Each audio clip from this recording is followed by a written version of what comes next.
ان الدین عند الله الاسلام. الله پاک انسان لرا دین اسلام ډیر زیات خوښ کړي او غوره ګرځولې دي، او د دې د ټولو نه لویه وجه دا ده چې دا دین اسلام یو دومره پاکیزه او دومره مطهر او دومره ښکلی دین دی چې په دې کې د دې منونکي په یو لاره باندې هم په تیاره کې نه پاتې کیږي.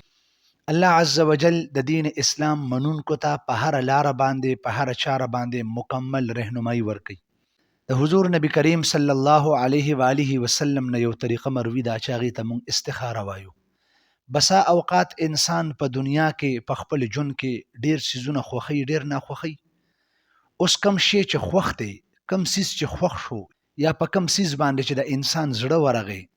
آیا دا څیز د ده لپاره بهتر هم دی او که نه؟ څنګه چې قرآن مجید کې په 2 سپاره کې آیت کریمه ده وشر لکم بل هو خیر لکم. کله کله انسان یو څیز وګوري ځان دپاره خوښ کي او دی وایي چې دا زما لپاره بهتر دی، ولې الله پاک په هغې کې د دې انسان دپاره شر ایښي وي.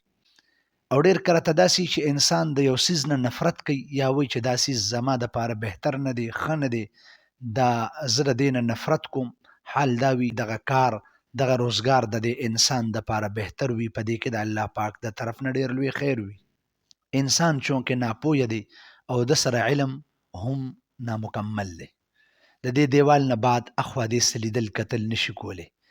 د دې کتاب د پاڼې نه په 2مه پاڼه باندې څه لیکلي دي نو دته علم نشته دی. ها، الله پاک دا انسان په دې وخت کې په تیاره کې نه پرېږدي، دلی د حضور کریم صلی الله علیه و آله وسلم په برکت باندې داسې یو طریقه منتخب کړه، داسې یو لاره ورته وښودله چې هغې ته مونږ د استخارې لاره وایو. جناب نبی کریم صلی الله علیه و آله وسلم نه استخاره مروي ده، او صحابه کرام رضوان الله تعالی علیهم اجمعین نه روایت دی چې جناب نبی کریم صلی الله علیه و آله وسلم مونږ د استخارې مونږ ته دومره تاکید وکړو، دومره زورونه راکړه، بار بار یې راته ارشاد فرمایلو چې مونږ وی دا استخاره د دین یو لازمه حصه ونه ګرځي. او هر کار چې به مونږ کوو نو جناب پیغمبر پاک علیه صلات وسلام به مونږ ته د استخارې ارشاد فرمایلو چې به استخاره پکې وکړئ. استخاره دومره خاص عمل دی، دومره یو خاص کار دی چې احادیث مبارکو کې راځي چې دا د الله پاک سره ډایرک مشوره کول دي. یو خو پلار سره مشوره کول، پلار هم انسان دی، رور سره مشوره کول، رور هم انسان دی، مور سره مشوره کول نو مور بیبي خو هم انسان دی، یا خپل بیبي سره مشوره کول هغه خو هم انسان دی. او د انسان عقل کامل نه دی، د انسان عقل کامل نه دی، د انسان عمل هم کامل نه دی، د انسان علم هم کامل نه دی. الله پاک دا انسان وخلق الانسان ضعیفا، الله پاک دا انسان ضعیف کمزور پیدا کړی دی. نو کله کله د دنه کمی کوتاهی کیدی، کله کله د دنه هیره کیدی شي، کله کله د دنه پکې یو غلطي راتلی شي، عین ممکن ده دا د انسان سره تړل شوي خبرې دي چې په دې باندې مونږ روز مره مونږ د دې مشاهده کوو. به هر حال کله چې هم انسان ته یو داسې ستونزه راپېښه شي، مشکل کار راپېښ شو او ته اوس په دې باندې په شش و پنج کې یې چې بی دا کار ښه دی که دا کار، دا لاره ټیک ده او که دا ټیک ده، دا رشته ټیک ده او که دا ټیک ده، دا روزګار ټیک دی او که دا ټیک دی. انسان دی 20 قسمه ضروریات راځي په دنیا کې، انسان ته هر قسمه موړونه راځي، انسان به د خپل رب سره بهتر طریقې سره مشوره کوي. او هغه طریقه څه ده؟ هغه ډیره زیاته اسانه ده. جناب پیغمبر پاک صلی الله علیه و آله وسلم خپل امت ته ښودلې ده او بار بار یې ښودلې ده. لہذا صحابه کرامو یاد کړه، تابعین تبع تابعین، بزرگان دین زمون علماء کرامو ته ورسېدله او هغوی خپل متعلقینو ته بیا بار بار بیانوي. په دې کې د یو څیز خبرې خیال ساتل پکار دي. مونږ عام طور باندې چې څنګه یو کار شروع کوو، په شروع کې په ابتدا کې مونږ وایو راځه استخاره وکړو، نو پته به ولګي چې بی دا کار ټیک دی او که نه ټیک دی. زه ګاډی اخلم نو زه وایم چې هلکه زه مشوره کوم، استخاره کول غواړم، کوم ګاډی ټیک دی؟ نه، داسې مه وایه، بلکې ته وکړه یو ګاډی ځان له خوښ کا، په هغې کې چې څومره فني لحاظ سره څومره تکنیکس دي یا د هغې خوبۍ دي هغه ته ټول اشکاره کا، معلومې کا، تا ته پته ولګي چې دا ګاډی د دې خوبیانو مالک دی. ډېر خلک داسې دي چې هغه وایي مونږ کور اخلو، نو د کور د اخیستو د سوچ سره چې کوم دی فوري طور باندې به دې استخاره کول غواړي. نه، بلکې هغه کور کې ته خوبیانې وګوره، په هغې کې ته وګوره چې دا د نور په مخ باندې دی یا نور په شا باندې دی یا د دې لوکیشن څنګه دی. کله چې تا هغې کې ټولې خوبۍ وکتلې، په ګاډي کې د ټولې خوبۍ وکتلې، په رشتې کې د ټولې خوبۍ وکتلې، پس د هغې نه بعد د خپل رب سره د مشورې په طور باندې استخاره وکړه. لومبي په سر کې استخاره مه کوه چې آیا دا رشته ماله ښه ده او که نه ده ښه. نو که بالفرض تا په خوب کې ښه ولیده او وروسته پکې ته بیا چې کوم دی نو وروره دغه پکې روباسې چې دا او دا او دا او دا ما استخاره م کړې ده، نو ستا به په خپل رب باندې بدګماني پیدا شي. نو ښه دا ده چې لاول د هغې ګاډي، لاول د هغې رشتې، لاول د هغې کاروبار، لاول د هغې روزګار، لاول د هغې پټي، لاول د هغې جایداد، لاول د هغې ځمکې ټولې خوبیانې وګوره، او چې کله پې ته کنفرم شي چې او دا دا خوبي ده پکې، نو پس د هغې نه بعد چې کله مطمئن شي نو استخاره وکړه. الله پاک به درله دغه ځای بندوبست هم درله کوي او خدای تعالی به ستا دپاره باعث برکت ګرځوي. بیا دویمه مسئله دا ده، د ډېرو خلقو په ذهنونو کې دا دي چې مسئله زما ده او استخاره راله تکې. نو ستاسو به اورېدلي وي یا به نه اورېدلې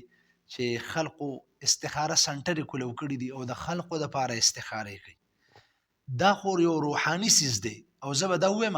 چې دا یو طبعي څیز دی چې ما ته کوم یو څیز خوښ شو نو د هغې په باره کې به زه سوچ کوم او که ته به سوچ کوې. یا عقلي طور باندې درته ووایم، په خېټه باندې چې کله زما درد شي نو ګولۍ ته خورې او که زه خورم. په سر باندې زما درد دی، ټینشن تا ته دی او که ما ته دی، بی تبې زه نیولې ما نو د تبې دپاره سیرپ یا انجکشن به ډاکټر ما ته لګوي او که تا ته به لګوي، او که نه ته به ځان ته لګوي او که نه ما ته به یې لګوي. عجیبه خبره دا ده. او خلق هم دومره زیات بېدیني به ورته زه ووایم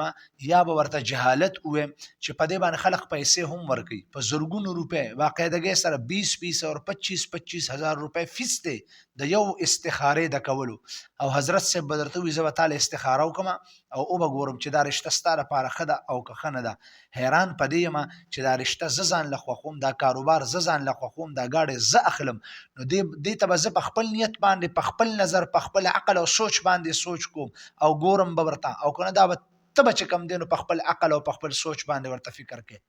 نو ته به د هغې دپاره استخاره کوې که زه به د هغې دپاره استخاره کوم. نو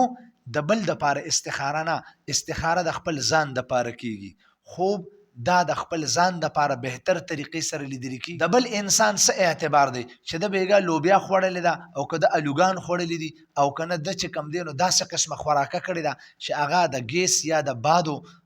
پریشانی راولي او د انسان په هغې کې ګډوډ خوب ولیدو، نو ستا دپاره هغه کوونکي چې کوم دی هغه چې کومه استخاره وکړه نو دا به ګډه وډه راځي. یاد ساتل پکار دي. دا د علامه ابن سیرین رحمه الله چې معبر و د خوبونو یو لوی تعبیر کوونکی و، هغه دا شرایط د خوب دپاره ایښي دي چې به کم سړی خوب وویني نو دا دې وګوري چې آیا د وده کېدو په وخت کې د خوراک خو نه دی کړی، داسې ګیسي بادي خوراک یې خو نه دی کړی چې د هغې هغه ګیس سر ته وختو او چې کله انسان سر ته ګیس وخیږي نو دی به خوبونه بیا ویني. همدغه وجه ده زموږ معاشره کې د خوب د لیدلو چې کومه شرح ده نو دا ډېره زیاته شوې ده. نو لہذا په دې باندې پیسې ورکول نه دي پکار، بلکې په خپله باندې بذات خود استخاره کول دي. او د استخاره ډېره اسانه طریقه، اوس خو بزرګان دین نور هم اسانه طریقې د هغې نه اخذ کړي دي، مختلف احادیثو مبارکونه، او هغې ته موږ مجربات وایو. مجربات هغه مجربات باقاعدګۍ سره خلقو په هغې باندې په سیکړو ځله تجربې کړي دي او د هغې نه ښه ښکلی مزیدار ریزلټ راغلی دی. او د جناب پیغمبر پاک علیه صلات وسلام چې د استخارې کومه طریقه وه نو هغه دا وه چې جناب نبی کریم علیه صلات وسلام د استخاره کوونکي دپاره ښکلې پاکې جامې به واچې چې ناپاکه نه وي، نوې لازم نه دي چې پاکې جامې وي ناپاکې نه وي. چې کم بستره باندې په کټ باندې توده کېږي نو چې دغه کټ یا دغه بستره هم ناپاکه نه وي بلکې پاکه وي. او کم کټ چې تا اچولې دي چې دا په داسې طریقې سره وي چې ته پکې اوده کېږي چې د سنت په طریقې باندې پکې ته اوده کېدی شي، یعنې ستا مخ قبلې ته راځي، ته چې اوده شي نو چې مخ ته قبلې ته وي. د دې نه بعد بیا اودس چاردام دی هغه به وکړې او پس د هغې نه بعد به بیا 2 رکاته د استخارې د نیت سره یو مونځ وکړې. نیت مې وکړه د زړه د خلاصه 2 رکاته د استخارې مونځ کوم په دې حاضر وخت، خاص خدای تعالی لره مخ مې د کعبې شریفې په لور کړو، الله اکبر. دې ته مونځ د استخارې وي یا نماز استخاره. څنګه چې مونږ عام طور باندې 2 رکاته نفل کوو دقه شانتې نفل به وکړې، پکې به صورتونه چې هر یو تا ته یاد وي هغه به پکې ووایې او پس د هغې نه بعد به بیا سلام واړې. د سلام د اړولو نه بعد به په خپل جانماز باندې کینې او کوم ممکنه وي نو د نماز یو ورکوټي کتابچه ملاویږي چې په هغې کې د استخارې دعا ده، او که د استخارې دغه دعا درته یاد ني نو دا ویډیو ځان سره سنباله کېږده او دا د استخارې دعا کوم چې ما په دې سکرین باندې ولګوله دا ځان سره یاده کا او په دې طریقې سره ووایه. کله چې دا دعا ووې نو په دې دعا کې دوه مقامات داسې دي چې دې ته ما دا سره کرښه راښکلې ده، سره کرښه، سره لکیره راښکلې شوې ده. دې سرې لکیرې ته چې ورسې نو د خپل مقصد هغه سوچ به دماغو کې راولي د څه دپاره استخاره کې، بس هغه مقصد به ذهن ته راولي، سوچ به وکړي چې زه دا رشتې دپاره، زه د ګاډي دپاره، زه د ځمکې دپاره، زه د امتحان دپاره، زه د کتاب د لیکلو دپاره، زه د دې کار شل کارونه دي د انسان جی، نو هغه تمام کې تمام څومره د انسان د زړه حاجتونه دي هغه به دقه دوو ځایونو کې یادوي، یو ځای کې به یاد کې الامر په دې لفظ باندې، او بل چې کوم دا امر دا لفظ دی په دې باندې به بس لږ شانتې به وقفه وکړي وبدرېږي او بېشک سترګې پټی نه پټی خو هغه خپل کار ته سوچ وکړه هغه په دماغو کې راوله، بیا به په ښي طرف باندې اوده شي د سنت مطابق اللهم باسمک اموت و احیا به ووې او اوده به شي. هر چې راپاسې په دې خوب کې به تا ته الله پاک څه واضحه نشاني ښودلي وي یا به یې درته څه اشاره کړې وي. ډېر کله ته داسې کېږي چې په ړومبۍ شپه باندې انسان ته څه اشاره میلو نه شي نو په دویمه شپه باندې بیا وکړه، په درېیمه بیا وکړه، تر دې پورې چې اوو شپو پورې د بزرګان دین نه مروي ده چې اوو شپو پورې به شرح صدر د زړه یخوالی چې تا ته په خپله باندې اندازه وشي چې وایي اوو شپو کې ما ته په دې شپه باندې دا خوب راغی. کله چې تا ته په اوو شپو کې خوب راغی نو هغه خوب به ته یو داسې سړي ته بیان کړي چې هغه معبر دی، معبر تعبیر ورکوونکی دی، کنین یو بهترین مستند عالم دین ته دا خپل خوب بیان کا او ورته ووایه چې له دې څه معنی کېږي، دا ښه خوب دی، دا بد خوب دی، دا د خوشحالۍ دی، دا د خفګان دی، دا ښه اشاره ده، دا بده اشاره ده، دا زما لپاره بهتره خبره ده او که نه دا بهتره خبره نه ده. ډېر ملګري داسې وایي چې هغې وایي چې یاره جي مونږ خو په اوو شپو کې هم خوب ونه لیده نو بیا نو د اومې شپې نه بعد چې ته راپاسې او په دې اوو شپو کې تا ته څه خوب رانغی نو یاد ساته بیا په اتمه شپه باندې استخاره مه کوه بلکې په اوم سهار باندې چې ته راپاڅېدې او ستا زړه کم طرف ته مایله و نو کم طرف ته چې ستا زړه اوبه وڅکلي او زړه دې مایله و کم طرف ته رجحان دې کم طرف ته زیات و که کولو طرف ته نو بسم الله وکړه او کو نه کولو طرف ته په زړه کې دې راتلل چې نه دا سیس ټیک نه دی نو بسم الله مکوه کار مشورو کوه. دا د استخاره د سنت طریقه ده. امید در به لرم چې د ملګرو د پاره به دا کافی او شافی وي.